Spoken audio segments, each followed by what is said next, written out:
Today's video should be entitled On the Issue of Immortality in the Universe. Last evening, I had a very interesting discussion with my wife on the subject of how humanity is situated with regard to the universe itself.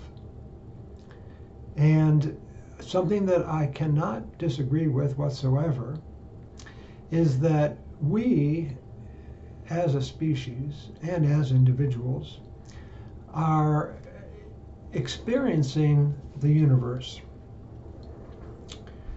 Through the universe, we are unique in that regard.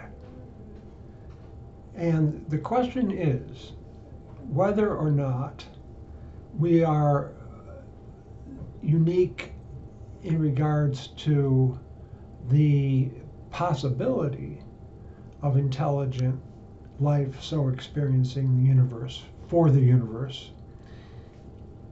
in this galaxy, or for that matter, in the clusters of galaxies out there, or the clusters of clusters.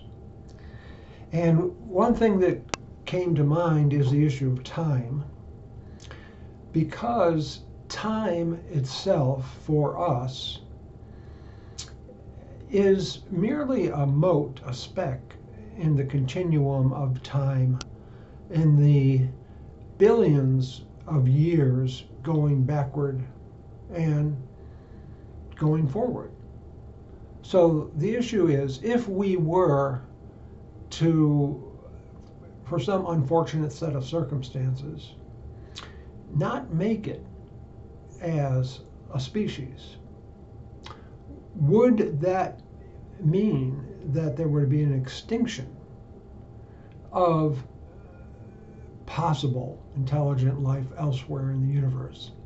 From that standpoint, it's almost as though the universe is itself so ordered as to be ironic. Because asking that sort of question, we may never know the answer to. We may not. We may not. We don't know. We don't know whether we will or whether we won't. And it's ironic because it's very similar to the issue of asking questions and uncovering truth and lawfulness in the universe.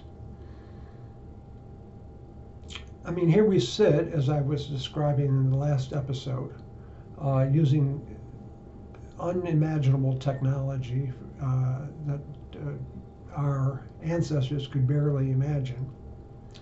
We fly in the sky, we fly into the heavens, we fly out of the Earth's orbit already. So we know that we have a tremendous power and opportunity to explore and to go beyond, continuously to go beyond. And we don't see any end. There's no end that I can see. Perhaps if any of you can see some sort of end to this, end point of discovery, you can let me know it. I certainly have no idea of what that end point could be. And so the issue of the irony in the universe almost begs the question of a poetic sort of address to that question. Is it a lonely universe out there wherein we can merely have some sort of faith that other planets will sprout up not only life but an intelligence via which the universe can experience itself the way it does through us? And in that regard, I have looked at a poem of mine that I recently wrote called Paean to the Endless Night. Is, O muse of mine, it time from the loosened shards of generations past, returning to fortune's heavy fate, a wakeless sleep, entranced in utter stillness? Unbelieving we could be, insensate in the moment, destined to test old age, fears of mortality's quest, of faith in the embrace, wisdom's proffered path.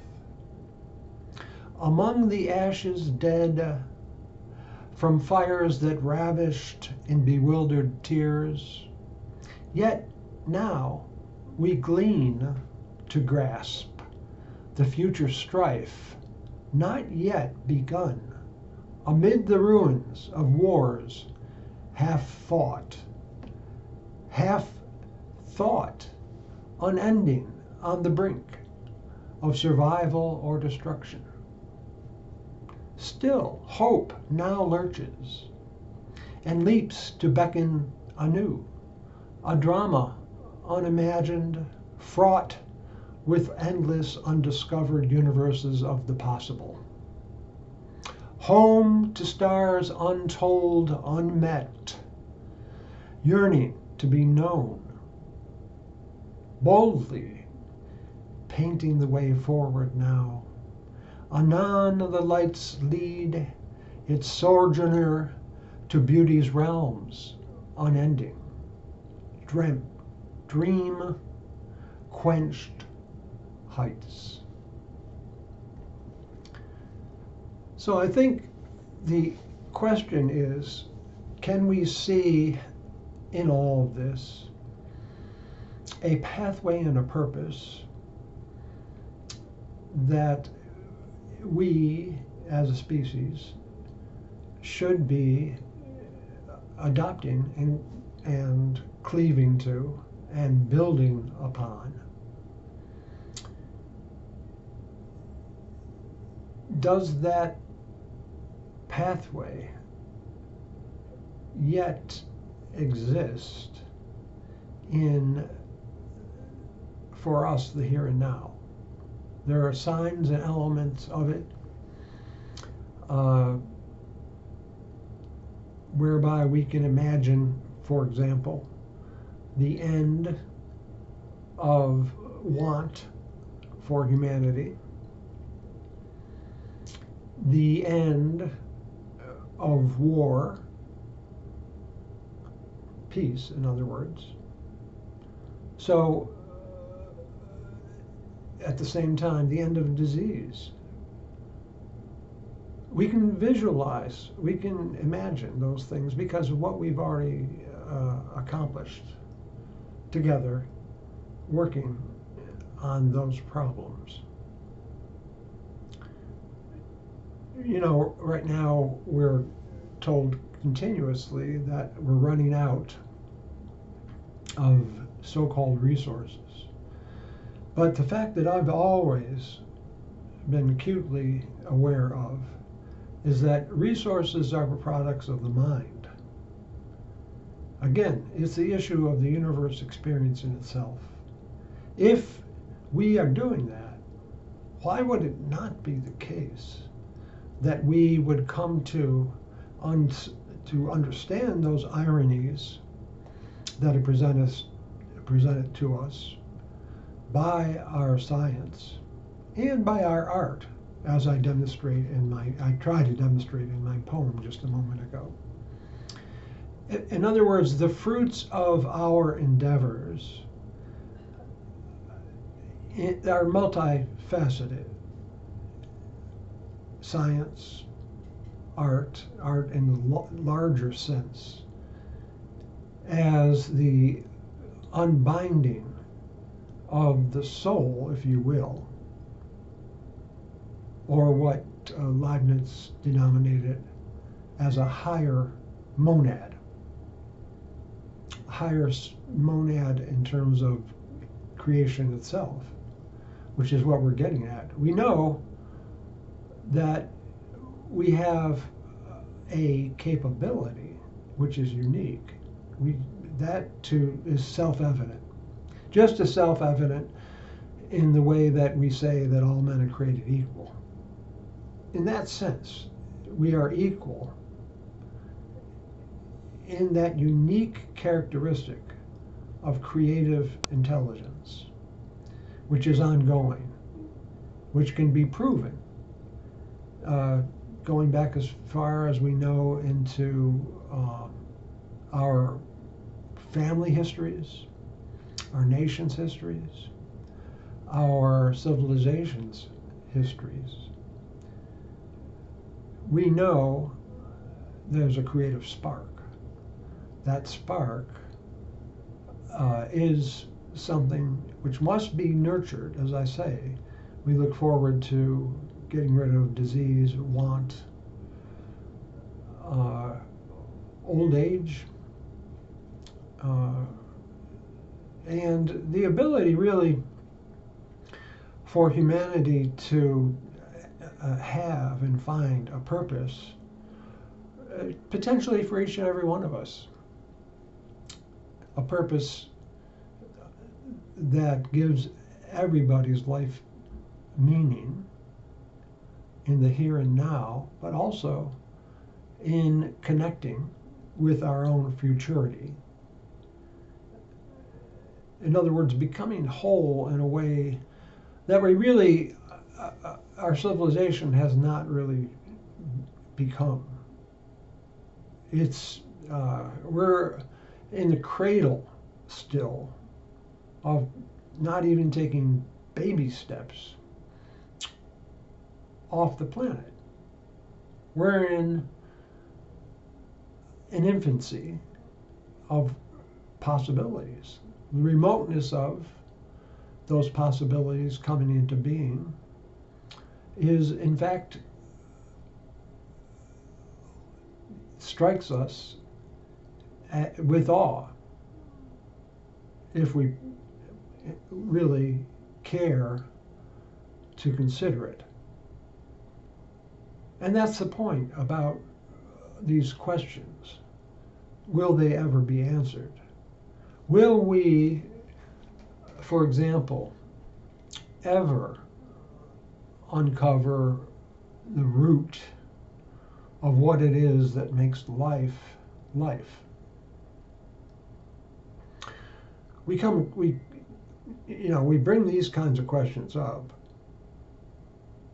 but all we continuously do is dig deeper and deeper and go beyond. So while we, as conscious beings, our conscious mind, we can see is inviolable in terms of the fact that it cannot be partitioned off. It's not something that has parts. Our consciousness is not really anything that we can say that has parts. Now, I was discussing that last night as well, because the issue of different types of consciousness. And I was thinking, we have a sensuous consciousness. The plants have a type of consciousness in terms of living and growing in an environment whereby they are spreading themselves via generation, seeds, or whatever it will be with plants, because it could be spores, it could be different forms of life, all the way down to the very small and the extreme forms of life, which are all, if you take the entire course of them, all have a kind of beauty about it if you see it in the right, from the right perspective. And that's a very important word for all of this as well. Perspective. because it's the getting above the day-to-day tasks, the current state of things, current events. It's getting above those to have perspective that takes us outside of ourselves. That's what great art should do, for example, great poetry and science. It should take us outside ourselves, and we become a orientation. We take on an orientation that can spend our entire lives striving for a particular type of continuous perfection. And really, every human being has access to that in some way. It was going back to this issue of our senses. We can be cut off from one sense after the other. You know, I'm myself lucky to be living in an era where I can have enhanced hearing. But we could imagine, for example, in the future, of biophysical breakthroughs via which we can regrow hair cells in the inner ear, and all of us be able to hear, be able to see, be able to experience, even though we may be cut off. And now that's an important thing, because in terms of this issue of there being two types of consciousness, I say it's your conscious self is not separable, but you can be separated from your senses and still have a conscious self. In fact, one of the most beautiful examples of that in recent history was the case of Helen Keller, who only had really touch. And via touch, a beautiful intellect and soul was evinced. Beautiful. Just via that one sense. So the senses themselves are not the be-all and end-all of who we are as humanity. We leap beyond them. We leap above them, and that's going back to the issue of perspective. This idea of perspective really is central, going all the way back, for example, to the philosophy of the ancient Greeks in particular. We can see it there very broadly and plainly, that a foundation of utilizing human perspective makes us all better and equal. And you take the dialogue of Plato, the Meno, where a mere slave boy is taken through the Pythagorean theorem just by questions.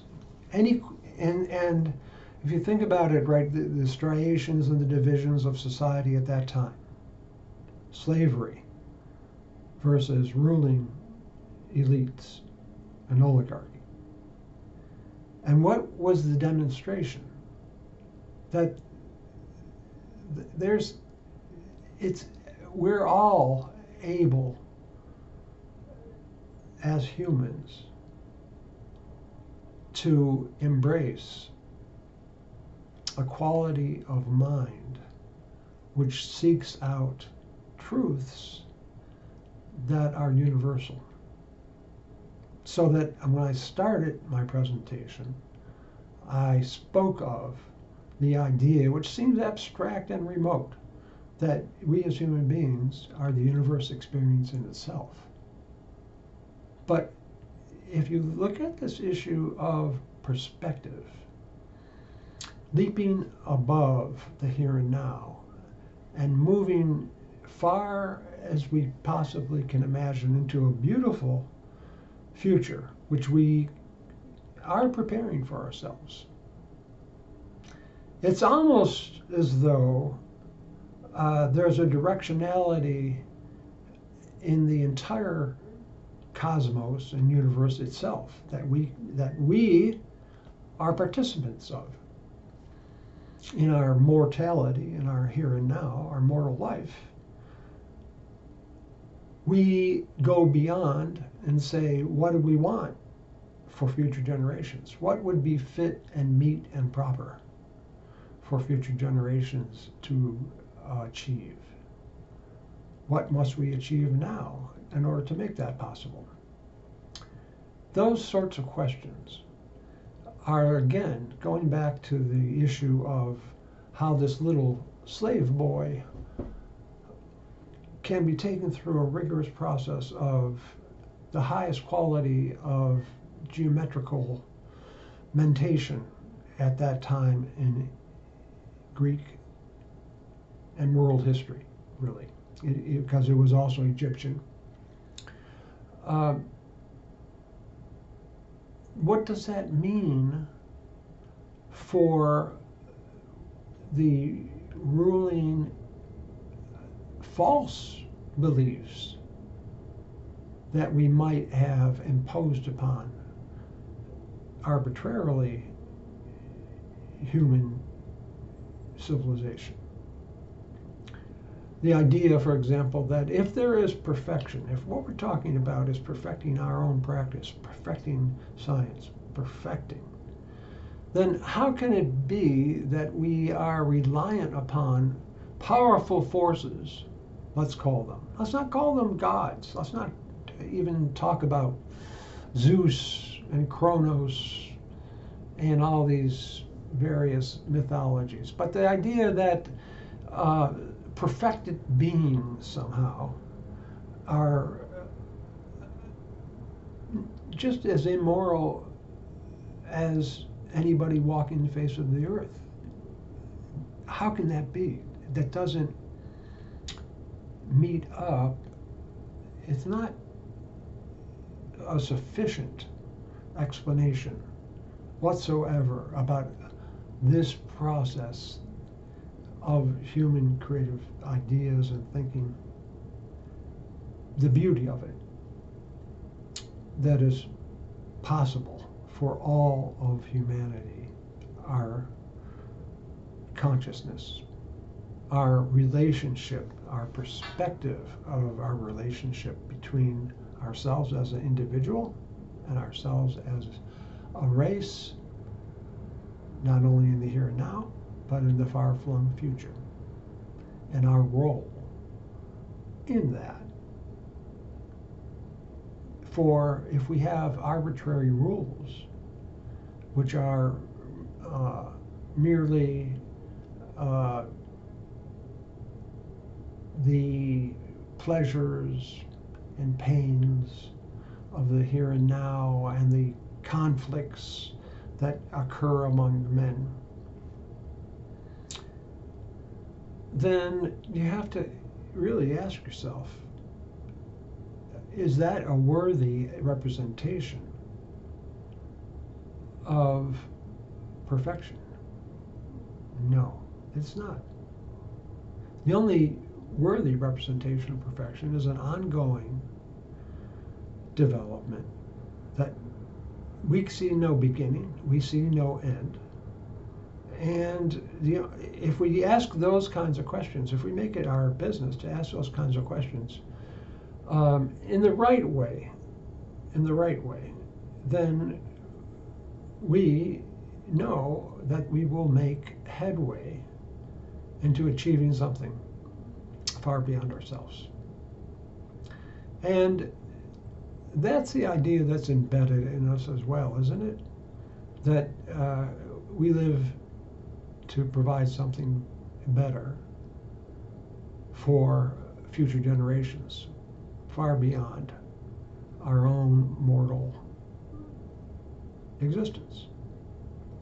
So that is pretty much what I want to leave you with today. I hope you enjoy this video. I hope you will like subscribe, and share this video. For I think that getting this voice out is important, and I hope you agree. You can leave comments, you can leave criticisms. Feel free. It's all there on the airwaves of the internet. Until I talk to you again, have a great day and a great week. Thanks for listening.